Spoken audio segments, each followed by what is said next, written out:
નમસ્કાર દર્શક મિત્રો, હું નંદની ન્યૂઝ 20 ગુજરાતી અને નગરનાથ ન્યૂઝમાં આપ સૌ દર્શક મિત્રોનું હાર્દિક સ્વાગત છે। ત્યારે જોઈએ આજના મુખ્ય સમાચાર।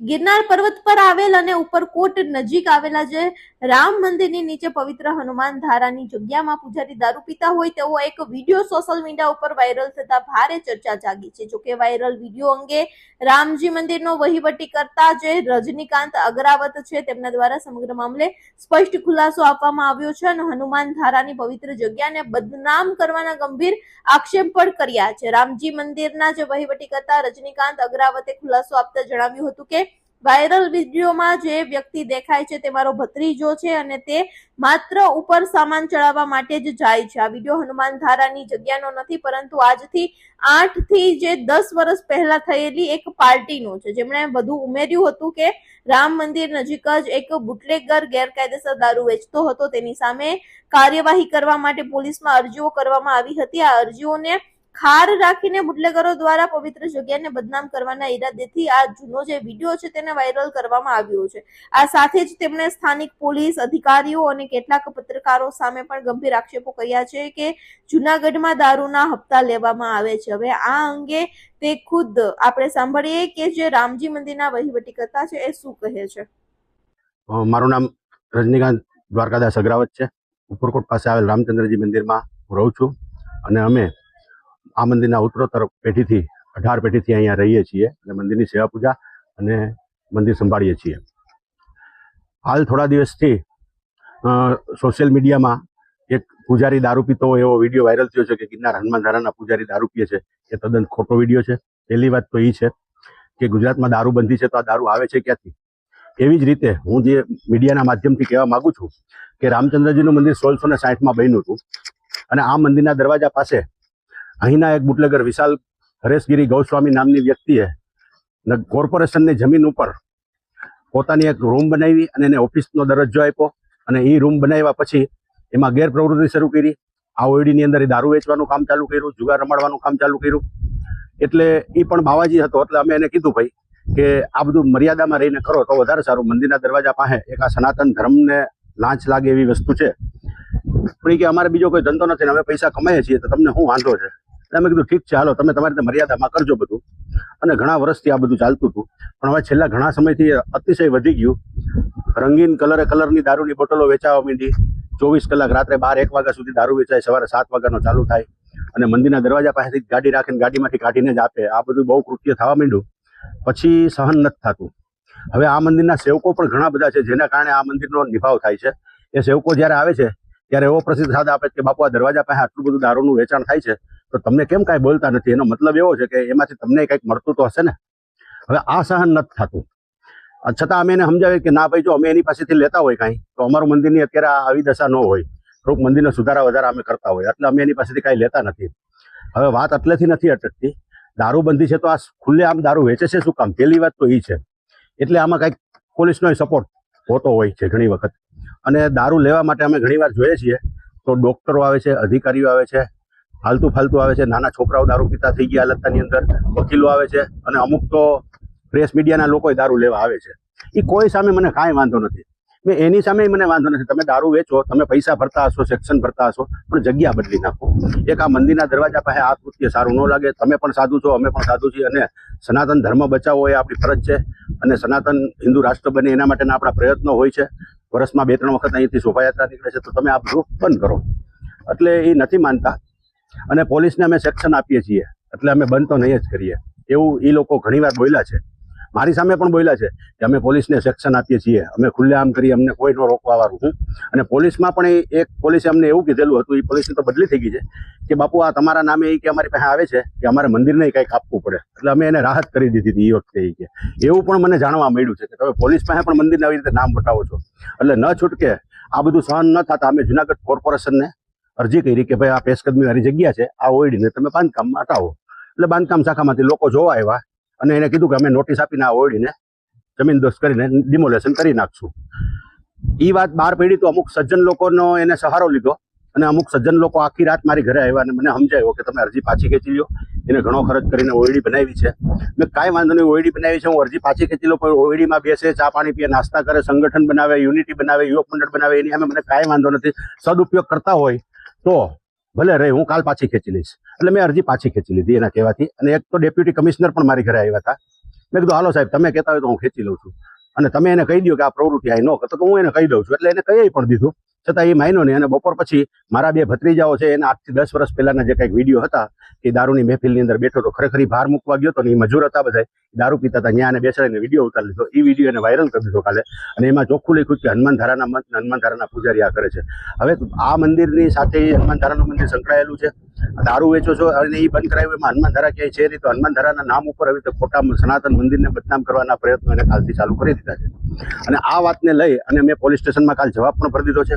બીજું એમ કે આ જમીન તમારી નથી, બહાર જે જમીનમાં પાર્કિંગ હું કરાવું છું, અને એના પૈસા આવે ને, મારે અહીં 2 ગાયો છે, એનું ઘાસચારો આવે છે, એટલા માટે એ પાર્કિંગ હું કરાવું છું. અને એ પૈસા કાયદેસર, હું રજીસ્ટ્રેશન ટ્રસ્ટ છે અમારું, એટલે એનું વાઉચર બનાવી નાખું છું કે આટલી આવક પાર્કિંગની થઈ ને આટલી ઘાસની આવક થઈ, હું જમા કરાવી દઉં છું. આ પૈસા અમે વાપરતા નથી.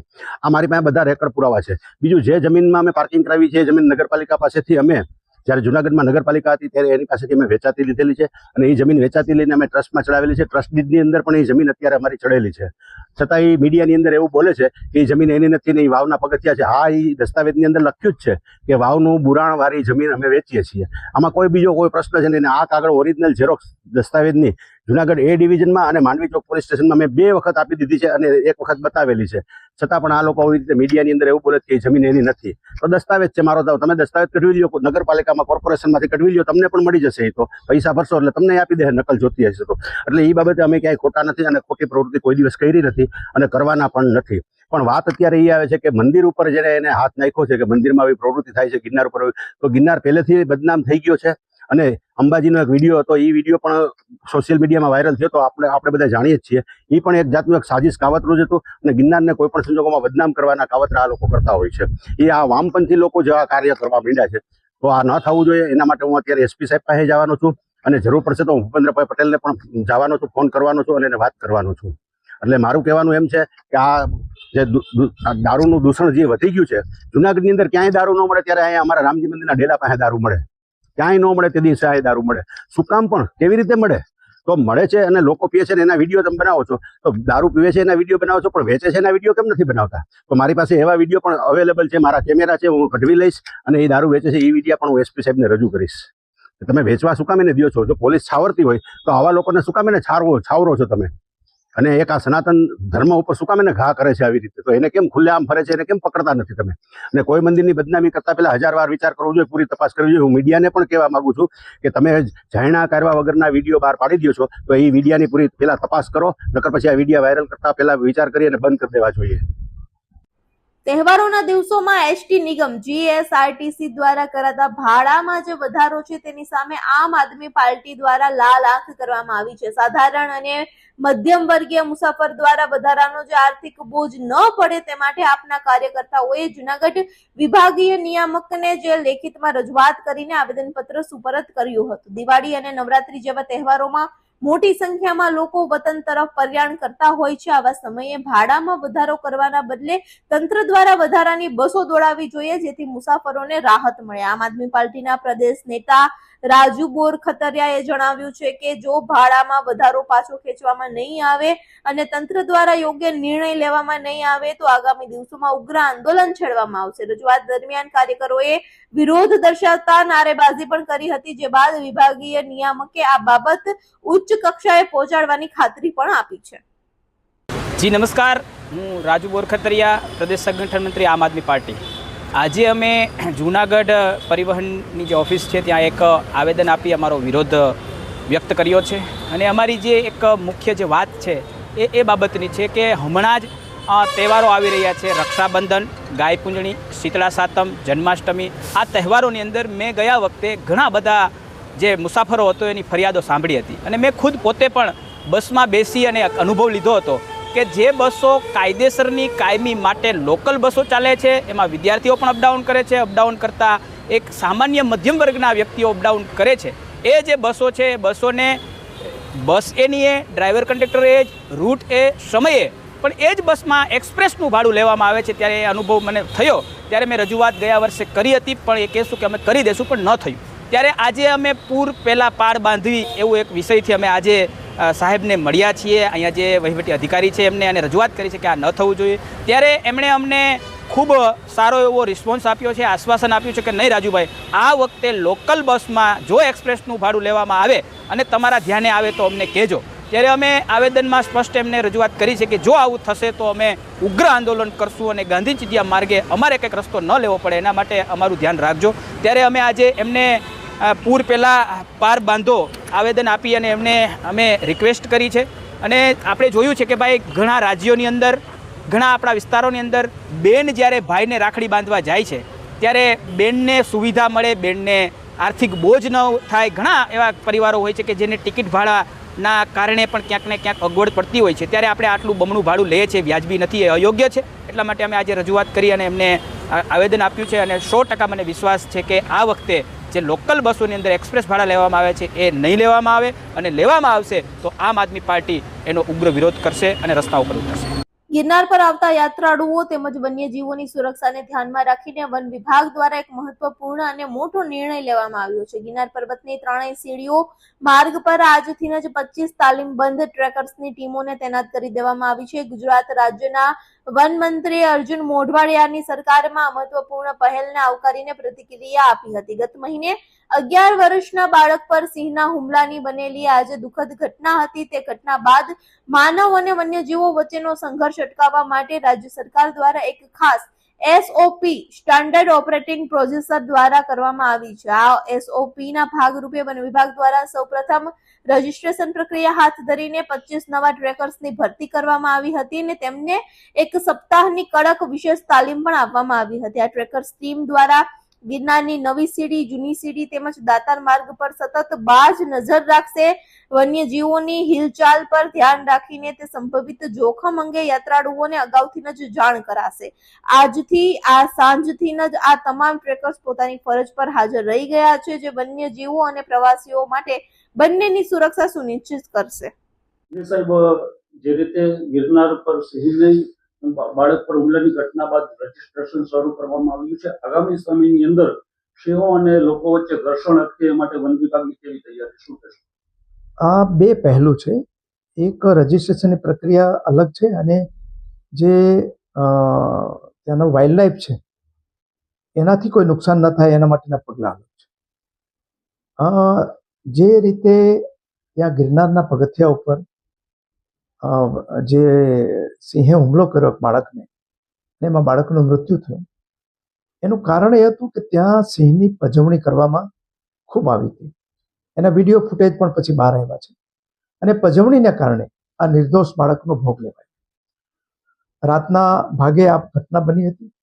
આ નિવારવા માટે વન વિભાગે જે પગલાં લીધા છે એ પગલાં એ પ્રકારના છે કે ત્યાં એક તો રાત્રે એક ચેકપોસ્ટ બનાવીશું અમે, અને બીજા અત્યારે 25 જેટલા નવા ટ્રેકરોની ભરતી કરીને ત્યાં કન્ટિન્યુઅસ મોનિટરિંગ કરાશે.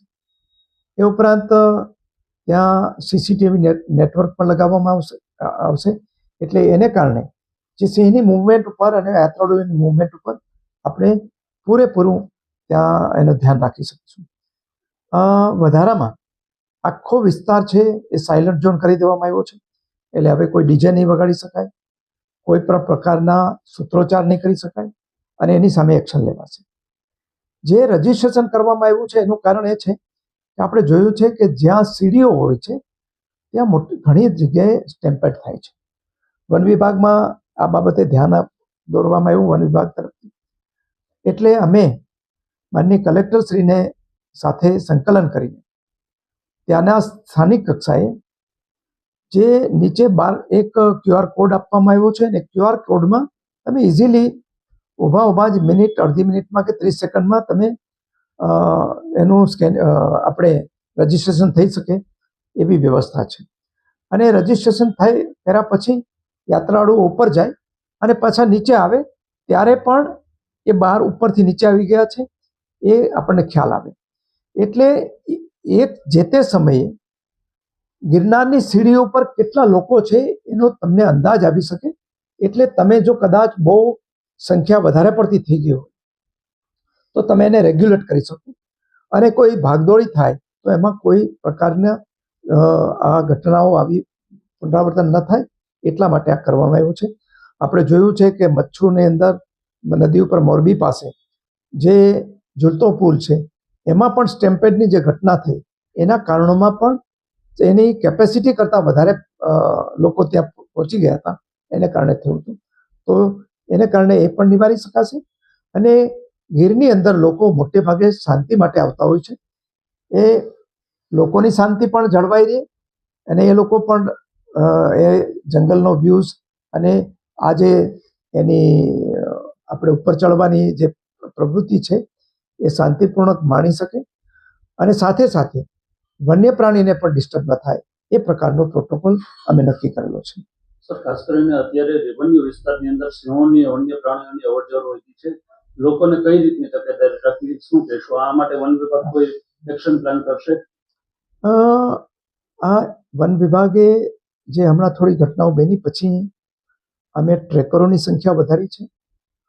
આજુબાજુના લોકો જે છે એને સેન્સિટાઈઝ કરવાની પણ આપણે પ્રવૃત્તિ વધારી છે અને સાથે સાથે જે સિંહને ડિસ્ટર્બ કરનારા લોકો છે એને પણ એની સામે પણ સખત કાર્યવાહી કરવાનું અને ઝીરો ટોલરન્સ રાખવાની નીતિ નક્કી કરી છે.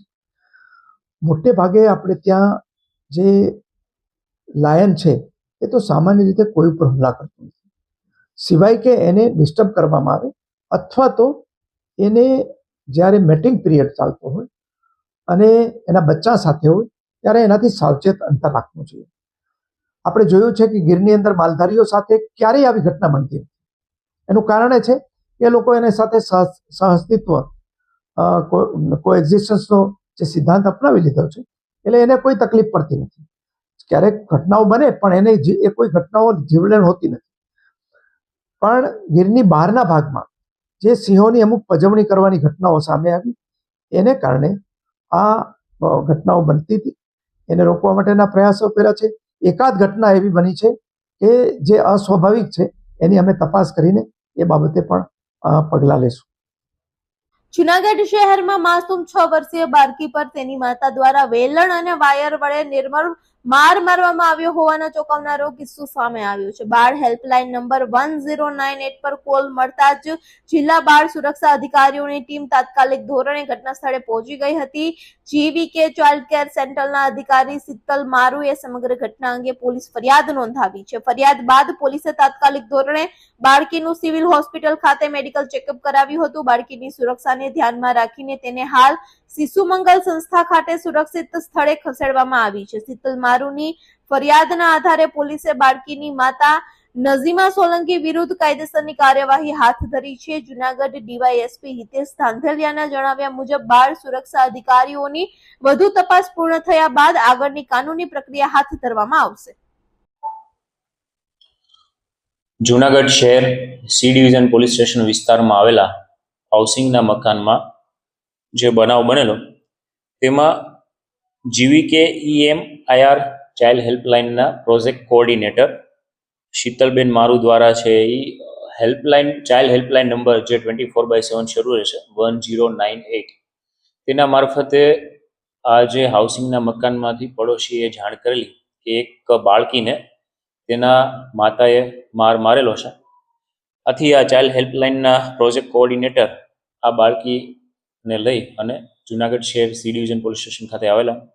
જે બાળકીના શરીરે ઈજાઓના નિશાનો હોય, આ ઉપરાંત આ જે 6 વર્ષની દીકરી છે તેની ચાઇલ્ડ હેલ્પલાઇન નંબરના પ્રોજેક્ટ કોઓર્ડિનેટર અને ચાઇલ્ડ વેલફેર કમિટીના પોલીસ કર્મીની મારફતે પૂછપરછ કરતા તેની માતાએ છે તેને પીઠ પાછળ, મોઢાના ભાગે તથા હાથ અને પગે મારેલો હોય અને તેના નિશાનો પણ હોય. આથી જુવેનાઇલ જસ્ટિસ એટલે કે JJ એક્ટની કલમ 75 અને BNSની કલમ 115 મુજબ આજે ચાઇલ્ડ હેલ્પલાઇન નંબરના પ્રોજેક્ટ કોઓર્ડિનેટરની ફરિયાદ દાખલ કરવામાં આવેલી છે અને આ જે બાળકીની માતા છે તેના વિરુદ્ધ છે ગુનો દાખલ થયેલો છે અને કાયદેસરની પોલીસ દ્વારા કાર્યવાહી હાથ ધરવામાં આવેલી છે. આ બાળાને જુનાગઢ સિવિલ હોસ્પિટલમાં સારવારની પોલીસે તાત્કાલિક તેની સારવાર કરાવી અને શિશુ મંગલ જે સંસ્થા છે ત્યાં મૂકવામાં આવેલી છે. હું જુનાગઢ જિલ્લા બાળ સુરક્ષા એકમમાં અત્યારે અમારી બેઠક છે ને ચાઇલ્ડ હેલ્પલાઇન પ્રોજેક્ટ કોર્ડિનેટર છું. અને ગઈકાલે સાંજે 6 વાગ્યાની આસપાસ એક વિડીયો વાયરલ થયો હતો કે 6 વર્ષની બાળકીને એની માતાએ બહુ ખરાબ રીતે માર માર્યો હતો. આ વિડીયો અંતર્ગત કોઈએ 1098માં કોઈ જાગૃત નાગરિકે કોલ કરેલો કે ચાઇલ્ડ હેલ્પલાઇનની ટીમની જરૂર છે. આથી અમને અમારા CUG માં ફોન આવેલો કે આવી રીતના એક કેસ છે ને કેસની ડિટેલ મળતા જ હું પ્રોજેક્ટ કોર્ડિનેટર અને અમારા કાઉન્સેલર પૂનમબેન પરમાર જે મારી પાછળ ઊભા છે અમે બંને ઘટના સ્થળે પહોંચ્યા. ત્યાં જઈને જોયું કે બાળકીની હાલત સાચે જ ખરાબ રીતે કન્ડિશન હતી. એને પીઠના ભાગે બહુ ખરાબ રીતે માર મારેલો હતો અને ચાર્જરના જે કેબલ હોય એનાથી એને મારવામાં આવેલો હતો. આ પરિસ્થિતિ જોતા જ બાળકીનું કાઉન્સેલિંગ કરવામાં આવ્યું કાઉન્સેલર દ્વારા અને મેં તરત જ જિલ્લા બાળ સુરક્ષા અધિકારી સાથે સંકલન કરી અને 112ની ટીમને બોલાવી હતી.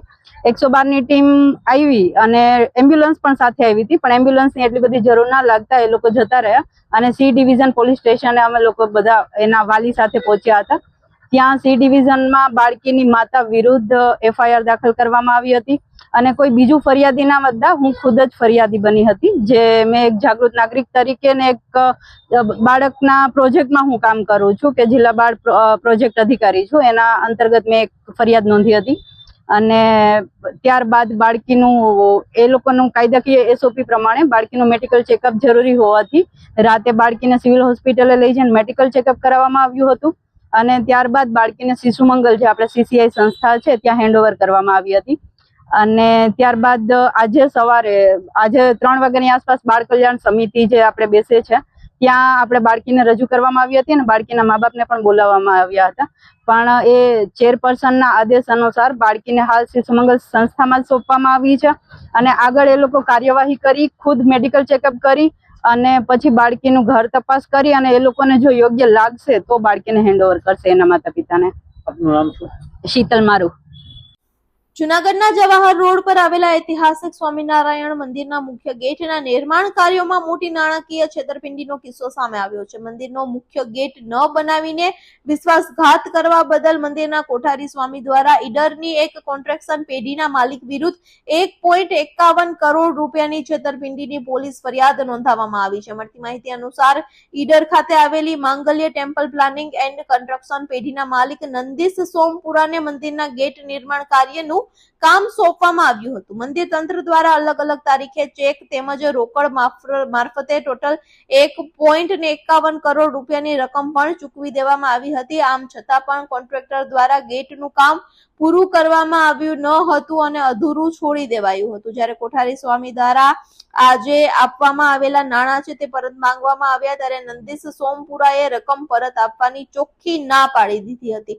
અંતે છેતરપિંડી અને વિશ્વાસઘાતનો ભોગ બનેલા મંદિરના કોઠારી સ્વામીએ જૂનાગઢ પોલીસ મથકે ફરિયાદ નોંધાવતા પોલીસે આગળની કાયદેસરની કાર્યવાહી અને તપાસ હાથ ધરી છે. નામ ધર્મકિશોરદાસજી સ્વામી છે અને મેં ફરિયાદ એટલા માટે કરી છે કે આ તત્વોએ અનેક જગ્યાએ અનેક સ્થાનોમાં આવા કાર્યો પહેલાં કહે અને પછી એ કાર્યો કરતા નથી. એટલા માટે ફરિયાદ કરવાની જરૂર પડી, નહીતર એવી ફરિયાદ કરવાની જરૂર પડતી નથી. અને આ ગેટનું કામ એમને અગાઉ એડવાન્સ પૈસા આપ્યા છે. આપણે એડવાન્સ પૈસા એટલા માટે આપ્યા કે સારો પથ્થર મળે, સારી ક્વોલિટી મળે અને સારું કાર્ય થાય એટલા માટે. પછી ભાવ વધારો થયો તોય પણ આપણે ભાવ વધારો એને આપ્યો છે અને આવી અનેક સંસ્થાઓ દ્વારા એના દ્વારા આવા કાર્યો થયા છે. એટલે ન છૂટકે અમારે આ ફરિયાદ કરવી પડી છે. અને આ જ રીતથી જો બીજે સમાજમાં જાગૃતિ ન આવે તો કાલ સવારે કોઈ એમ કે ભાઈ આ સમાજમાં આ સંસ્થામાં આવું બન્યું હતું તો તમે કેમ જાણ નહોતી કરી. એટલા માટે આ ફરિયાદ કરી છે. બીજો કોઈ હેતુ આ સંસ્થાનો કે બીજો કોઈ છે નહીં. રાજસ્થાન ઈડરના નંદીશભાઈ સોમપુરા, કારણ કે આ બધું જે બનતું હોય ને એ સોમપુરા શાસ્ત્રને આધારે બનતું હોય છે. કોઈ ગેટ બનતા હોય, કોઈ દરવાજા બનતા હોય, જે દેવોના સ્થાનમાં જે બનતું હોય ને એ સોમપુરાના કાર્યથી થતું હોય છે. એટલે આ સોમપુરા ભાઈને અમે આપેલું કામ એણે અગાઉ પહેલાં એવું કીધું હતું કે તમે પહેલાં પૈસા આપો, કારણ કે હું સમાજમાં બધાનો વિશ્વાસ નથી કરતો. કોઈ પણ સમાજનો વિશ્વાસ એટલા માટે નથી કરતો કે મારે ઘણી જગ્યાએ એવા વિશ્વાસઘાત થયા છે. એટલે તમે જો કામ કરાવવું હોય, 2-3 જગ્યાએ કામને અમને બતાવ્યું હતું કે અમારું અહીંયા ચાલે છે, અહીંયા ચાલે છે, બધી ચાલે છે, પહેલાં તમે પૈસા આપો પછીથી તમારો માલ ને બધું શરૂઆત થાય. થોડો ઘણો માલ આવ્યો પછી એણે હાવ સ્ટોપ કરી દીધું અને વધારો માગ્યો. થોડો માલ આવ્યા પછી વધારો માગ્યો, તોય પણ સંસ્થાએ વધારો આપ્યો અને 1 વર્ષ દિવસની અંદર પૂર્ણ કરવાનું હતું. પેનલ્ટી લાગી જાય, પેનલ્ટી ન લાગે એટલા માટે આપણે વર્ષ દિવસની અંદર પૂરું કરવાનું હતું, પણ એ વર્ષ દિવસ સુધીમાં પૂરું કર્યું નહીં. ઘણીવાર એને રિક્વેસ્ટ કરવામાં આવી, પણ રિક્વેસ્ટમાં ક્યારેય એને ફોન ઉપાડ્યો નહીં. ઘણીવાર સમાચાર પણ આપવામાં આવ્યા, પણ એ કંપનીએ ફોન ઉપાડ્યો નથી. એટલે અમારે ન છૂટકે આવી ફરિયાદ કરવી પડી. હજી ખાસ કરીને કેટલા વર્ષથી આપણા દ્વારનું કામ ચાલી રહ્યું છે? દ્વારનું કામ 4 વર્ષથી કામ ચાલે છે, પણ આ રીતથી વિલંબ થતું જાય છે. એટલે નહીતર અમારા જે દાતાઓ હોય, બીજા હોય, સમાજ હોય, બધા એમ કહેતા જ હોય ને કે એટલા સમય થોડું કામ ચાલતું હોય છે એમ. એટલે આ વર્ષ દિવસની અંદર પૂરું કરવાનું હતું, પણ આ વિવાદોને કારણે, આ કન્સ્ટ્રક્શન કંપનીને કારણે, આઈડરવાળાને કારણે અને એના કારણે બહુ અટકી ગયું છે. એટલે થયું નથી, એટલા માટે ન છૂટકે આ ફરિયાદ કરી છે. જુનાગઢ ક્રાઇમ બ્રાન્ચે મેંદરડાના નતાળિયા ગામ નજીક આવેલા વાઇલ્ડવાડી કોટેજમાં દારૂની મહેફિલ પર દરોડા પાડીને મોટી કાર્યવાહી કરી છે. ચોક્કસ બાતમીના આધારે પાડવામાં આવેલા આ રેડ દરમિયાન કોટેજના રૂમ નંબર 402 માંથી 8 પુરુષો અને 2 મહિલાઓ દારૂની મહેફિલ માણતા રંગે હાથ ઝડપાઈ ગયા હતા. ઝડપાયેલા પુરુષો જુનાગઢ, પોરબંદર, રાજકોટ, જામનગર અને દ્વારકા વિસ્તારના હોવાનું સામે આવ્યું છે. જ્યારે મહેફિલ માણતી ઝડપાયેલી 2 મહિલાઓ છે તે હાલ પોલીસ દ્વારા અટકાયત કરવામાં આવી નથી. પોલીસે ઘટના સ્થળેથી જે દારૂ અને બિયરનો જથ્થો હતો, મોબાઈલ અને કાર સહિત એમ ટોટલ 1,95,000નો મુદ્દામાલ કબજે કર્યો છે અને આગળની કાયદેસરની કાર્યવાહી હાથ ધરી છે. મોંઘવારીના માર વચ્ચે હવે ખાંડના ભાવમાં અચાનક જ મોટો ધડાકો થતા ગૃહિણીઓનું બજેટ ખોરવાયું છે. માત્ર 1 થી 1.5 મહિના પહેલા જ હોલસેલમાં ખાંડનો ક્વિન્ટલ દીઠ ભાવ 4,100 થી 4,200 હતો અને જે હાલમાં કૂદકે ને ભૂસકે વધીને 5,900 થી લઈને 6,000 સુધી પહોંચી ગયો છે. વેપારીઓ દ્વારા હજુ પણ ભાવમાં વધારો થવાની શક્યતાઓ વ્યક્ત કરવામાં આવી રહી છે. હાલ છૂટક બજારમાં ખાંડનો ભાવ કિલો દીઠ 65 રૂપિયા સુધી પહોંચી ગયો છે. અચાનક થયેલા આ ભાવ વધારા પાછળ વેપારીઓ ઇથોનોલ પોલિસી અને આ વર્ષ થયેલા જે વરસાદની અસરને જવાબદાર ગણાવી રહ્યા છે. ખાંડ મોંઘી થતા જ બજારોમાં માલની ઉપાડ ઘટી ગઈ છે. આના કારણે વેપારીઓ પણ મંદીનો સામનો કરી રહ્યા છે. હાલ આ ભાવ વધારાની સીધી અસર ગૃહિણીઓના રસોડામાં બજેટ પર તો પડે જ રહી છે, પરંતુ આ સાથે સાથે ડેરી ફાર્મની મીઠાઈઓ તેમજ ચાયની દુકાનો ઉપર પણ પડવા લાગી છે અને પૂરેપૂરી તેની શક્યતા પણ છે કે ત્યાં પણ અસર પડશે. આગામી દિવસોમાં મીઠાઈઓ અને ચા નાસ્તા પણ મોંઘા થઈ શકે છે, જેથી સામાન્ય માણસોના ખીચાનો જે બોજ છે એ વધુ વધશે. Niteshbhai Sagalani, secretary the Junagadh grand seed sugar merchant association. તાજેતરમાં વધારે જો ચર્ચા થતી હોય તો ખાંડના ભાવ માટેની છે અને એની પાછળના કારણો કોઈ એવું કહી શકાય કે વાતાવરણને પણ આધારે છે. અલ નીનોને લીધે થઈને જે વરસાદ ખેંચાયો છે એને લીધે થઈને પ્રોડક્શન ઓછું થવાની ધારણા. ગયા વર્ષની અંદર જે પ્રોડક્શન થયું હતું એમાંથી 30 લાખ ટન જેટલું ઇથેનોલમાં ડાયવર્ટ થયેલું હતું, 8 લાખ ટન જેટલો એક્સપોર્ટ થયું હતું. એટલે એવું હતું કે આ વર્ષે વરસાદ સારો થતાં એ સરભર થઈ જશે. એની બદલે આ વખતે અલ નીનોની અસરને લીધે થઈને જે વરસાદ ખેંચાયો છે એને લીધે થઈને દરેક માર્કેટની અંદર જે સેન્ટિમેન્ટ ચેન્જ થયું છે એમાં પણ ખાંડ પણ એમાં આવી ગઈ છે. એને લીધે થઈને ખાંડની અંદર અત્યારે થોડી તેજી વધારે જોવા મળે છે. અત્યારે 59-60 આસપાસના ભાવ છે. મિલની અંદર 5400-5500 આસપાસના ભાવ થઈ ગયેલા છે. એટલે ઓમ મિલની પડતર અહીંયા અત્યારે વેચાઈ છે. ઉપરથી મગાવીને વેચીએ તો 100 રૂપિયા ઊંચી પડતર આવે છે. એટલે અત્યારે અહીંયા બધા નીચા ભાવ પાસે સ્ટોક પડ્યો તો બધા નીચા ભાવની અંદર વેચે છે. ઊંચા ભાવની અસર આજે રિટેલની અંદર, મીઠાઈમાં અને રોજબરોજના વપરાશની અંદર પણ એ તકલીફ થઈ શકે છે. પણ એમાં કોઈ વેપારીનો કે કોઈનો હાથ નથી. આ જે કારણો જે છે એ એક વૈશ્વિક કારણો પણ છે અને એક દેશની અંદર જે અત્યારે હાલની પરિસ્થિતિ છે, વાતાવરણની પરિસ્થિતિ છે, એને કારણે જે પ્રોડક્શન ઓછું થવાનું છે એ પણ એની અંદર અસર કરે છે. છેલ્લે 1 મહિનાની અંદર લગભગ 5 થી 6 રૂપિયાનો વધારો થયેલો છે. ગવર્મેન્ટ પોલિસી પર આધાર રાખે છે. ગવર્મેન્ટ જો આયાતની છૂટ આપે તો બજાર વધતું અટકી જાય અને કેટલું આયાત થઈ શકે એમ છે, સંભવિત થઈ શકે એમ છે, આયાતની પડતર શું થાય છે, ઇન્ટરનેશનલ એના કારણોથી આધારિત હોય છે. જો ફોરેનની અંદર પણ ભાવ વધી જાય તો આયાત આપણી થોડીક મોંઘી પડે. એ કારણોસર થોડુંક અહીંથી આગળ વધતું અટકે, પણ આયાતની છૂટ આપે એ સરકાર ઉપર આધારિત છે. રાજુભાઈ ધનવાણી, સદગુરુ ટ્રેડર્સ તાણાપીઠ જુનાગઢ. હાલમાં જે ખાંડમાં જે વધારો તેજી થઈ રહી છે એના વિશે ચર્ચા કરી રહ્યો છું. આજથી 1.5 થી 2 મહિના જે ભાવ હતા 4200ની આજુબાજુ એ અત્યારે 5900થી લઈને 6000 રૂપિયા જેવો ભાવ થઈ ગયેલ છે. એના લીધે ગ્રાહકોને ભારે હાલાકી ભોગવવી પડે છે.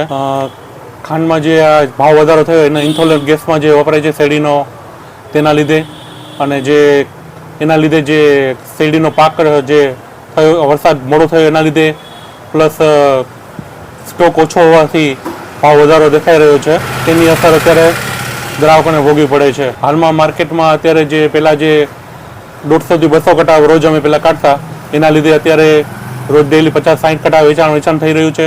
પ્લસ એની અસર ગ્રાહકોમાં જે ચાની હોટલો અને જે મીઠાઈનો ફરસાણની દુકાનો અને જે ડેરીઓ જે છે એમાં બધામાં અસર આવી છે. અત્યારે આગળ જે એવું લાગે છે કે સંભાવના હજી 70 રૂપિયા જેવું 7000 જેવી ખાંડ વેચાણ થશે એવું થઈ રહ્યું છે. એવું